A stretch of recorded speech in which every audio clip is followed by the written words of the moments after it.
Keith tried his best to ignore Lance. He really did, but he was fighting a losing battle. He was like the lone flame in a world of moths, irresistible and infuriatingly beautiful.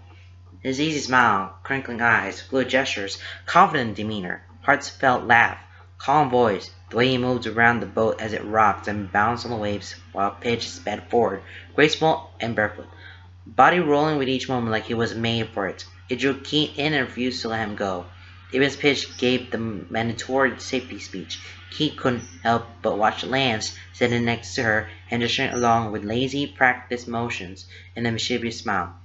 Whenever he caught Keith staring, something about that smile would shift, enough to make his blood boil and his irritation flare.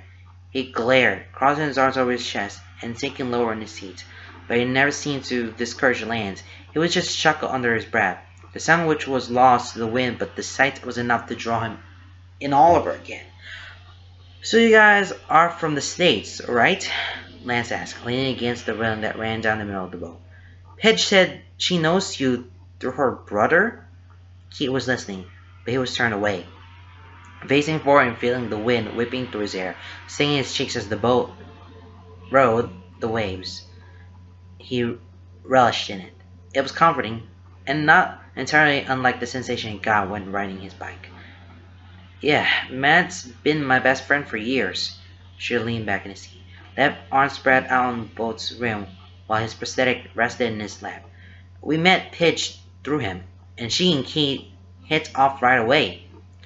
"Little siblings gotta stick together," Pidge said from behind the boat's wheel. "Especially with you two nerds as brothers. You guys are here for the Iron Man, right?" Lance asked, and there was a brief pause when Keith assumed someone nodded because he went on. "Are you all participating?" "Not this time," Laura said, a smile clear in her voice. "It's just Shiro and Keith this time." "No way! You're doing it too?"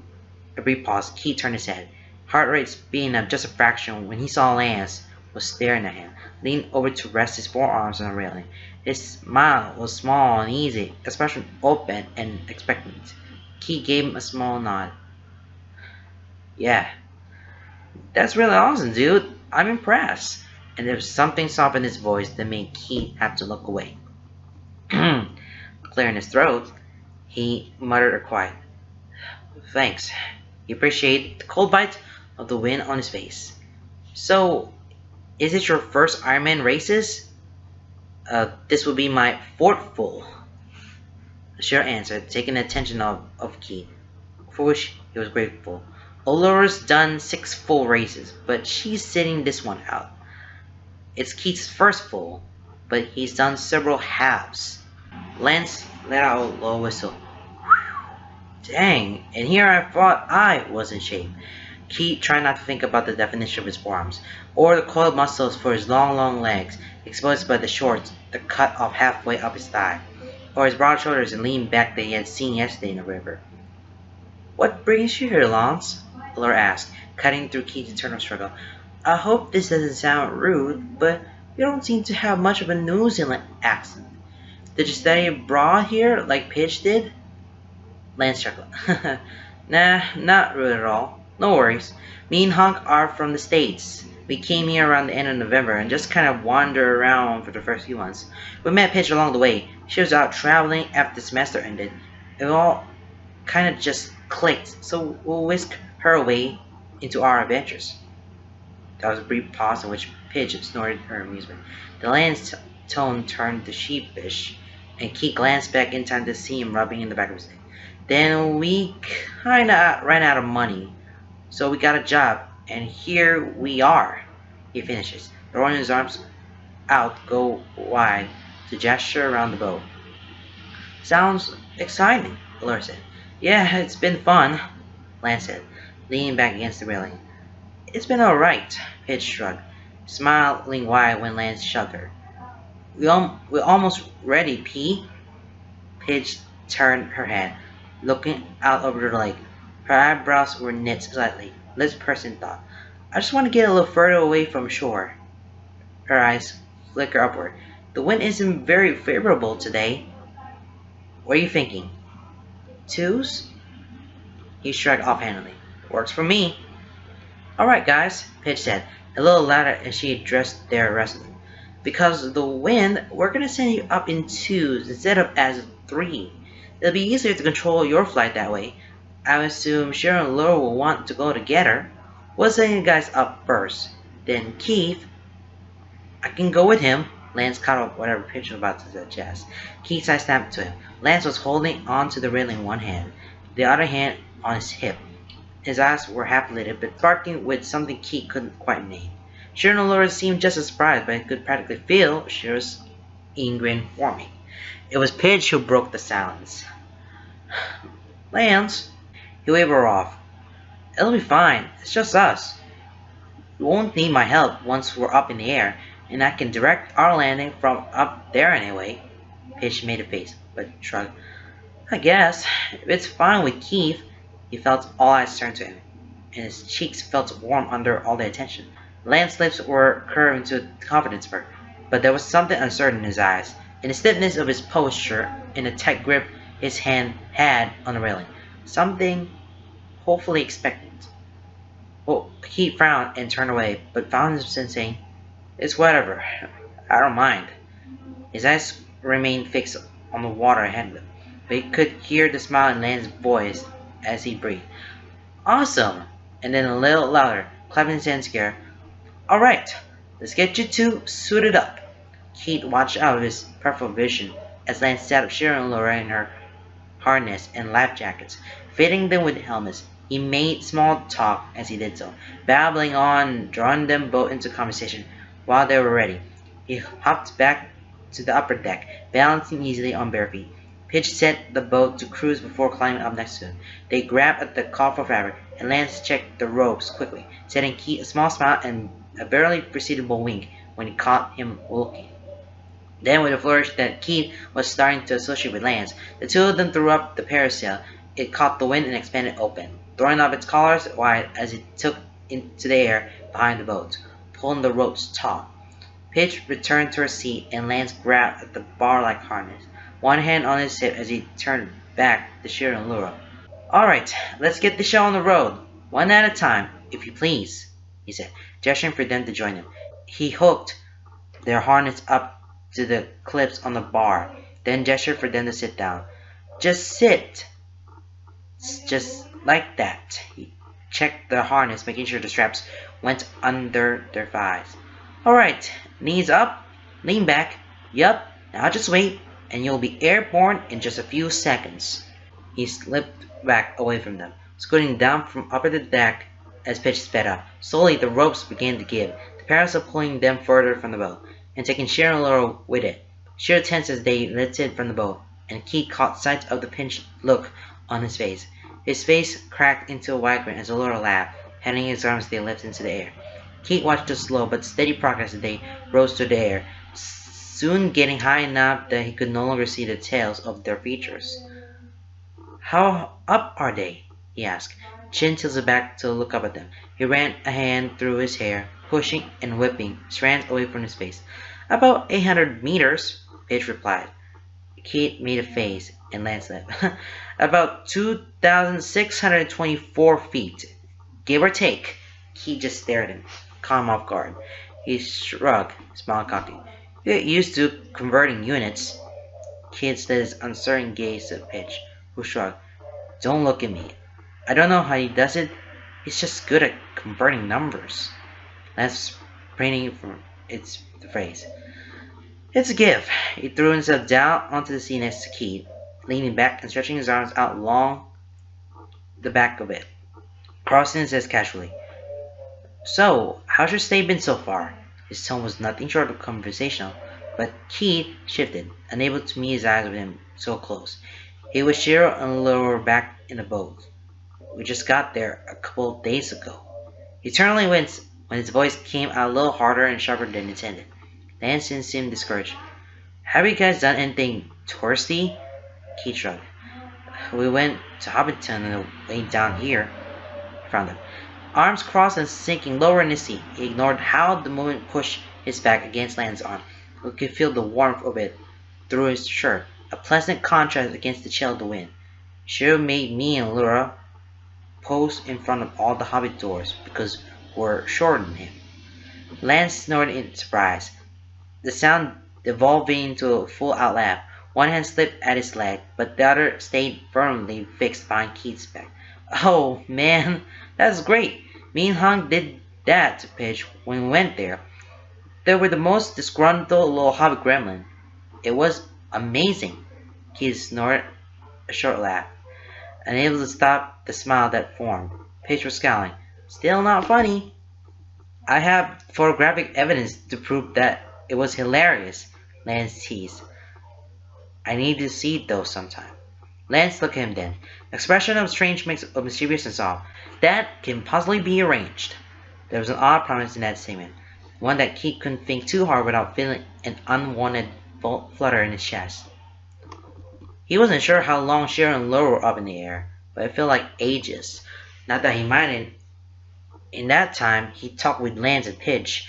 Lance's overtly flirtatious attitude seemed to calm with just the three of them, and Keith found himself finally able to relax. Keith told him about some of the habs he raced, and Lance told him of his swim meets and surfing competitions. He told Lance how he had taken a couple of years off of school and was still debating whether or not to go back. And Lance told him how he graduated but has spent the last few months traveling. Keith learned that Lance had a big family back home, and that he Skyped them as often as he could. He could learn that Hunk was his best friend from college, and that it had taken a lot of convincing to get him to come along. He learned that Pitch hadn't been ready to leave after the semester ended, and that she had met up with Lance and Hunk at campground not too far out of the city where she studied. I learned that Lance liked cider but not beer. Lance learned he was lactose intolerant and hated overly sweet drinks. He learned Lance loved tequila, and Lance learned Keith couldn't handle it. He learned they both loved to stargaze and had both dreamed to fly. He learned Lance was good at darts, and Lance learned he was good at card games. He learned Lance knew how to knit, and Keith admitted he liked to sculpt and paint. The whole time, Pitch drove the boat back and forth across the lake, dragging Shira and Laura around behind him. Keith watched the small dots of his family beneath the rainbow fabric. He watched the waves of the lake, kicked up by the wind. He watched the other boats in the distance and the shoreline. But mostly he watched Lance, watched the way he smiled. Watched the way his eye and nose crinkled, watched the way his lip curled. He noticed the wrinkle at the corner of his eye, the way his hair stuck up with the wind, the chickenpox scar on his jaw, the half-moon scar on the bridge of his nose, that ears were pierced. He hadn't realized how much they had dominated the conversation until Pitch cleared her throat, drawing their attention back to her. They were sitting close, and Keith blamed the chill of the wind and the warmth of Lance's arm. They leaned away from each other under Pitch's watchful stare, but she said nothing about it. Instead, she smirked. "Want to see me dunk the lovebirds?" And so they watched in amusement, encouraging Pitch as the boat slowed. She kept her eyes on the parasol behind them. Hands dead on the gas, she slowed steadily, keeping the rope taut as the sail lowered. She, however, them close to the water's surface, frowning at the wind. Just as she started to drop them, the wind picked up and shot them up several feet. Pitch cursed. They could see Shira's legs kick in agitation. Laura laughed. "You got this, Pitch," Lance said. "It wouldn't be a bad thing if you dunked them," Keith added. Lance laughed, nudging him with a shoulder. Pitch tried again, letting the sail drop. Their legs dragged through the water, and nearly up to their knees. Then Pitch hit the gas, speeding up and causing the parasail to shoot back skyward. She was grinning, and Lance cheered. "Nice one, P." Pitch adjusted her glasses, smirking. "Calculated." She checked the timer on her phone. "You two should start getting ready. I'm gonna bring them down soon." Lance pushed himself to his feet. Keith's back felt cold. He gave Pitch a small salute. "Roger that." He guided Keith through the process of stepping into his harness, having him sit down so he could begin tightening the straps. Keith tried to ignore his proximity, his hands brushing against him. He stared at the lake to avoid looking at him. Then suddenly, there were fingers in his hair. He jumped, head whipping around to stare at Lance. Startled as the other gathered his hair up at the back of his head. Blue eyes stared at there critically, and Keith felt his mouth go dry. He didn't know what was going on, but Lance was so close. Hands in his hair. Wouldn't mind if he gave it a tug.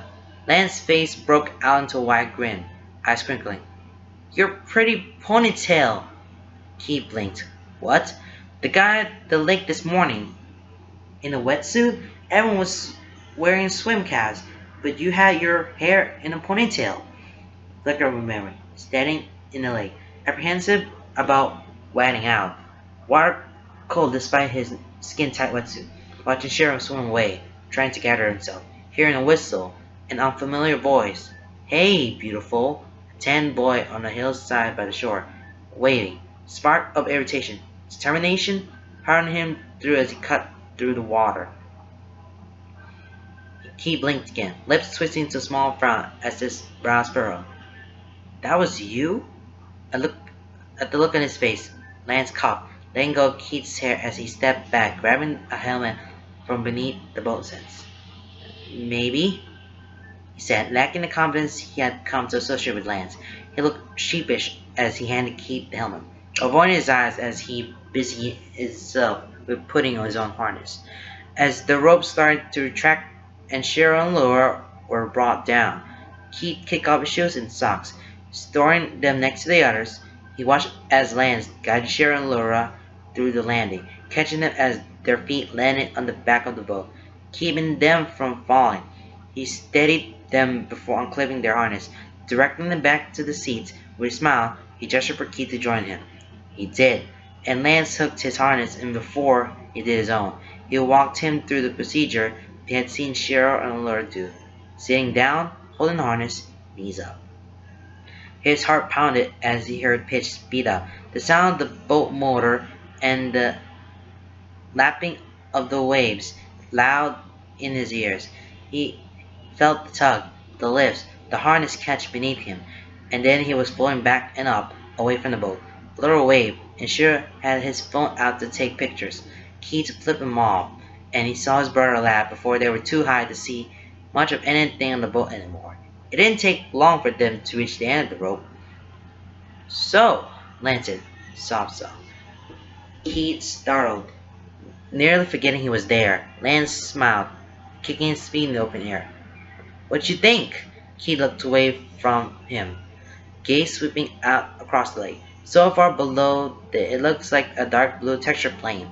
The shoreline was dotted with buildings that lacked definition. The buoy near the shore barely perceptible dots.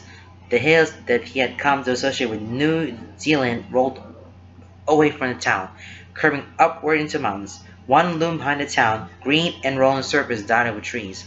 The lake stretched far out on the other side. Snow-capped mountains rising in the distance. He hadn't been able to see them before due to clouds, but it was a clear day, and they rose in stoic beauty. It was quiet up here, far more so than he was expecting. The rush of waves against the boat, the hum of the motor, the rush of the wind, it was all practically non-existent, despite the speed of the boat below them. Up here, it was a slow and smooth ride. It's peaceful. He turned in time to see the soft-looking land space. Right? Up here, it felt like they were far away from anything worldly. Their worries, their frustrations, their jobs, everything and everyone was left far below, dimmed and lost along with the noise. Up here, high above the world, with nothing but the rainbow parasail above them and the view before them. He was done and at peace, just him and the gorgeous boy next to him. Feet dangling in open air, voices afraid to be above or whisper, lest the moment might shatter.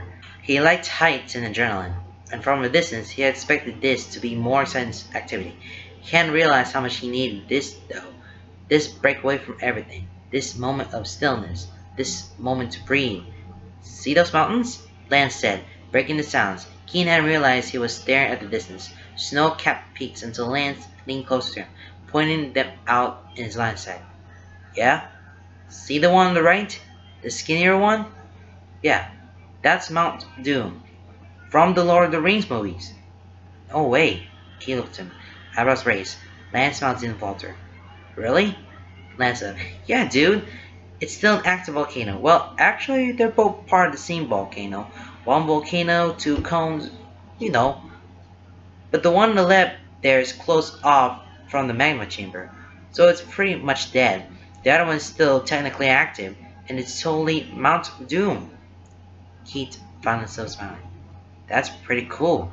Yeah, we hiked it a few weeks ago. Took forever, cause well, Hunk isn't much of a hiker, but it was so worth it. 10 out of 10 recommend. You should totally go.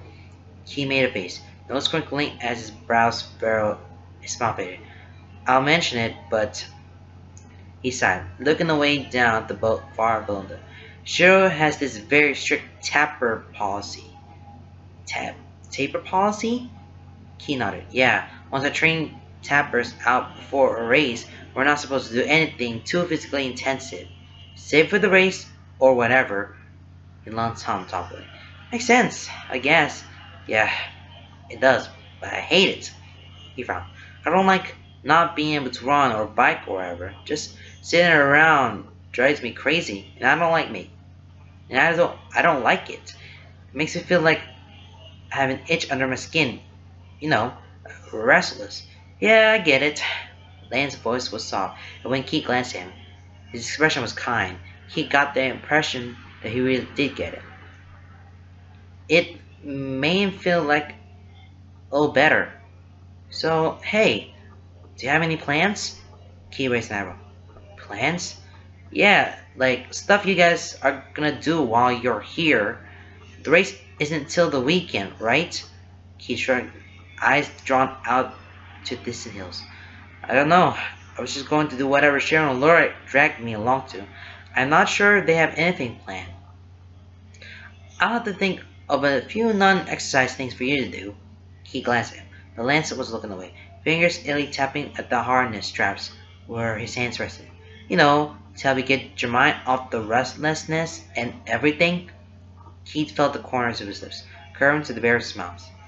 Thanks. As it turned out, talking with Lan was surprisingly easy, especially now that they were alone. It was like a social and flirtatious front he put up was peeled back, revealing someone who was still equally as excitable and enthusiastic, but a hell of a lot more real. And Keith hated to admit it, but equally as charming. They didn't talk about anything in particular, and afterwards Keith wouldn't be able to remember anything that was said, but he would be stuck with the impression that he had enjoyed it nonetheless.